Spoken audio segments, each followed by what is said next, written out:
बच्चों, हम लोग अनुपात देख चुके, उस पर कुछ आंकिक प्रश्न भी हम लोग सॉल्व कर चुके। अब आपके ऊपर है कि उसमें अगर कुछ प्रॉब्लम होता है तो आप फ़ोन करें या फिर आकर के पूछ लें। तो चलिए अब हम लोग समानुपात पर आते हैं। अनुपात का बड़ा भाई समानुपात हो जाता है।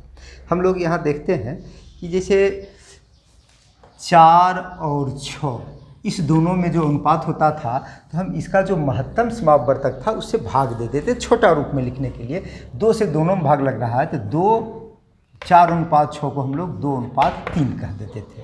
इसी प्रकार 4 और 6 के बाद अगर हम 8 दे देते हैं तो ये फिर 2 से तीनों में भाग लग जाता है, तो ये फिर 4 हो जाता था। यानी कि 3 संख्या भी अनुपात में हो सकती हैं। उसी प्रकार 4 संख्याएं भी हो सकती हैं। 4 संख्याएं जब अनुपात में होती हैं तो उसको समानुपाती हम लोग कहते हैं। 3 संख्या वाला हम लोग कुछ न्यूमेरिकल बना भी चुके थे। आइए अब हम लोग 4 संख्याओं को देखते हैं। जैसे कि अंक से बेहतर है कि हम सांकेतिक यूज करते हैं, प्रयोग करते हैं। A/B और C/D, ये 4 संख्याएं हैं। ये दोनों अनुपात बराबर हैं। तो जब ये अनुपात और ये अनुपात जब बराबर होता है तो इसको सम अनुपात में कहते हैं। बराबर है अनुपात है तो सम अनुपात हो गया, दो अनुपात बराबर है सम अनुपात हो गया तो समानुपात हो गया, प्रोपोर्शन हो गया।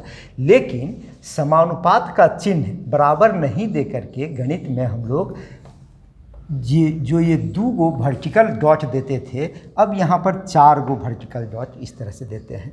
तो इस तरह से AB समानुपाती है C और D के।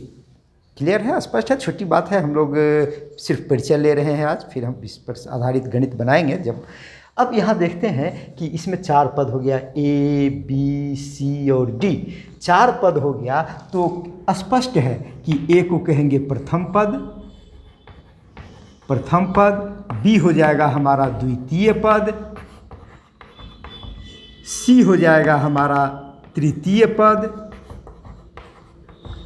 D हो जाएगा हमारा चतुर्थ पद। A, B, C, D। अब एक अनुपात हम लोग ऐसा ले करके देखते हैं कि 2 अनुपात और बराबर हो तो कैसा होता है, उसमें आपस में रिलेशन क्या होता है, इसका हम लोग एक अध्ययन करते हैं।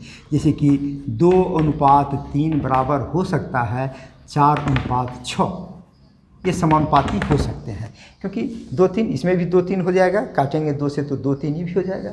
यानी कि अगर इसको हम लोग एक रिलेशन लेना चाहे तो 2/3 बराबर 4/6 लिख सकते हैं।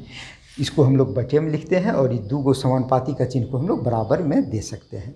अब इसमें क्या देखते हैं हम लोग कि इसका क्रॉस गुना जो होता है, माने 2 × 6 बराबर 3 × 4, ये होता है, तभी ना बराबर होगा। क्रॉस गुना अगर बराबर हो जाता है तो बराबर है।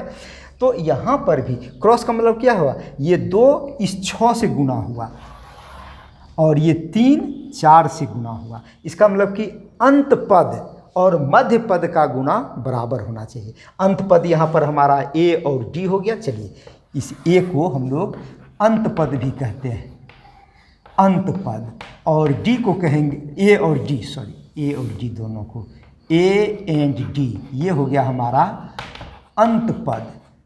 B and C, ये हो गया मध्य पद।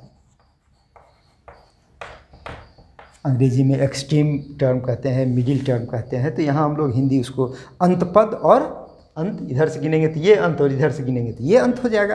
तो A और D अंत पद हो गए और B और C मध्य पद हो गए। यानी कि इस अनुपात को देखने से हम ये सहज निष्कर्ष निकाल लेते हैं कि जब 4 संख्याएं, 4 कोई भी चीज़ समानुपाती में होते हैं तो अंत पद और मध्य पद का गुना बराबर, अंत पद का गुना बराबर होता है मध्य पद का गुना। यानी कि यहाँ पर इससे हम यह निष्कर्ष निकाल सकते हैं कि A × D बराबर B × C, इंटू में ये गुना हो गया, A × D बराबर B × C Guna A × D बराबर B × C, ये हो सकता है, होता है, यही होगा, तभी हम लोग समानुपाती समझेंगे चारों संख्याओं को। तो हम लोग इस चीज़ को समझ चुके कि 4 संख्याएं अगर समानुपाती में होती हैं A/B बराबर B/C, समानुपाती है B/C, तो A प्रथम पद, B द्वितीय पद, C तृतीय पद और D चतुर्थ पद हो गया हमारा। और A/D बराबर B/C होता है। कभी कभी क्या होता है हमारा मध्य पद, अब इसको समझ गए हैं, छोटी सी बात है, आगे हम लोग चर्चा बढ़ाते हैं। कभी कभी क्या होता है कि A/B समानुपाती प्रोपोर्शन हो जाएगा B/C, A अनुपात B समानुपाती हो गया B/C। तब उस स्थिति में A/B के लिए C तृतीय पद कहलाता है, तृतीय पद, क्योंकि बीच में अकेला B ही रहा। लेकिन अगर हम उसी को कहेंगे कि A/B के लिए, ये तीन को जब लिखेंगे तो इस तीनों के लिए C चतुर्थ पद कहलाएगा, चतुर्थ पद कहलाता है, होता है। क्लियर है, समझ में आ गया।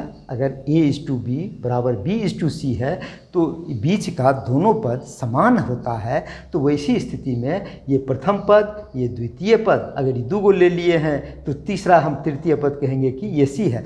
हमको दे देगा कि 4 और 6 का तृतीय पद बताइए, 4 और 6 का तृतीय पद बताइए। तो हम लोग 4, 6 तब ये क्या होगा सो हमको पता चले। तो आंकिक उदाहरण में, आंकिक प्रश्न में हम लोग ये सब चर्चा करेंगे। आज हम लोग सिर्फ इंट्रोडक्शन में आ रहे हैं, फिर इसका कुछ प्रॉपर्टी है, गुण है, इसको हम लोग देख लेते हैं। तो जैसे कि एक एग्जांपल हम लोग यहाँ लिए, 3/4 नहीं,